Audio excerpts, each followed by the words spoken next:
Dans les séquences qui précèdent, on vous a expliqué le mécanisme de la vision, pourquoi on était capable de voir un objet. Donc je rappelle brièvement, si je vois cet objet-là, c'est qu'une source de lumière l'éclaire, et cet objet réfléchit vers mon œil une lumière qui me permet de détecter sa présence. Donc une première idée qu'on pourrait avoir pour aller vers l'invisibilité, et pour savoir dans quelles conditions cet objet va pouvoir devenir invisible, une première idée qu'on pourrait avoir, c'est de se dire, puisque je vois cet objet grâce au phénomène de réflexion, eh bien supprimons cette réflexion.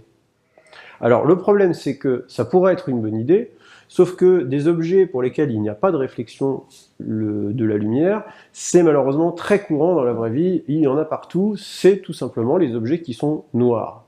En effet, un objet noir, comme ça, par définition, c'est un objet qui absorbe toutes les longueurs d'onde du spectre visible et qui n'en réfléchit aucune.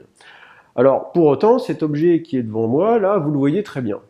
Pourquoi est-ce que vous le voyez? Vous le voyez parce que il occulte ce qu'il y a derrière. C'est-à-dire qu'il y a quelque chose qu'il ne faut pas oublier lorsqu'on parle d'invisibilité et dont on n'a pas parlé pour l'instant, c'est la notion de fond. Pour qu'un objet soit invisible, il ne suffit pas qu'il n'émette pas de rayons, il faut aussi que, à la place de cet objet, je vois le fond qu'il y a derrière. C'est-à-dire que si cet objet, à la place de le voir, vous voyez la partie de mon visage qui est cachée, eh bien, cet objet va vraiment être invisible. Alors, on va vous montrer trois expériences d'invisibilité. La première expérience que va vous montrer Sébastien dans la vidéo juste à suivre, ça va être une expérience autour de l'invisibilité et de la transparence.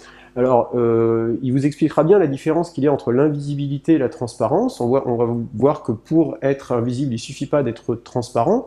Et il vous montrera une expérience assez spectaculaire où on peut complètement rendre invisible un verre ou un objet transparent.